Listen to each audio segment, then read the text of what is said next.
नमस्कार दोस्तों, आपका मेरे इस YouTube चैनल में स्वागत है। ईश्वर से कामना करता हूँ आप स्वस्थ रहें। आज फिर एक नई कहानी के साथ कहानी गर्भवती हिरनी की है। एक जंगल में एक गर्भवती हिरनी थी। उसका प्रसव काल निकट आ गया था। वह एक नदी के किनारे घनी झाड़ियों के बीच में चली गई जो उसे सुरक्षित लगी। अचानक उसे प्रसव पीड़ा शुरू हो गई। उसी समय आसमान में काले काले बादल छा गए और बिजली कड़कने लगी, जिससे जंगल में आग भड़क उठी।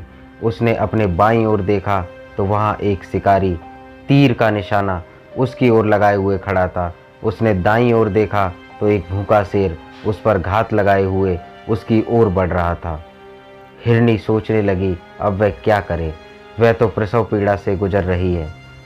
एक तरफ आग है, एक तरफ शिकारी और शेर भी उसकी तरफ आ रहा है।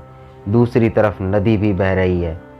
क्या मैं और मेरा बच्चा इन सब से सुरक्षित रह पाएंगे? फिर उसने अपना सारा ध्यान अपने बच्चे को जन्म देने में लगा लिया। बाकी सब ईश्वर के भरोसे छोड़ दिया। दोस्तों, जब हम ईश्वर के अधीन होकर कार्य करते हैं तो इसके परिणाम भी आश्चर्यचकित होते हैं। फिर जो हुआ आश्चर्यजनक था। बिजली कड़कने से शिकारी की आंखें चौंधिया गईं। तीर दूसरी ओर चला गया और जाकर भूखे शेर को लग गया। इसी बीच बारिश होने लगी और जंगल की आग बुझ गई। इधर हिरनी ने एक स्वस्थ बच्चे को जन्म दिया।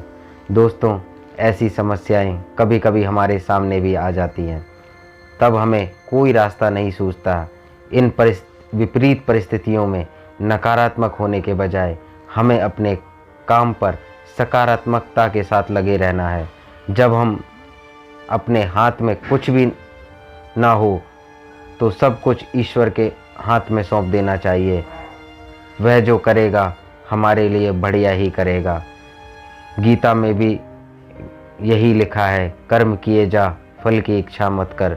जैसा कर्म करेगा वैसा फल देगा भगवान। दोस्तों, आपको ये कहानी कैसी लगी हमें कमेंट बॉक्स में ज़रूर बताएं और बेल आइकन के बटन को दबाना ना भूलें। जय हिंद।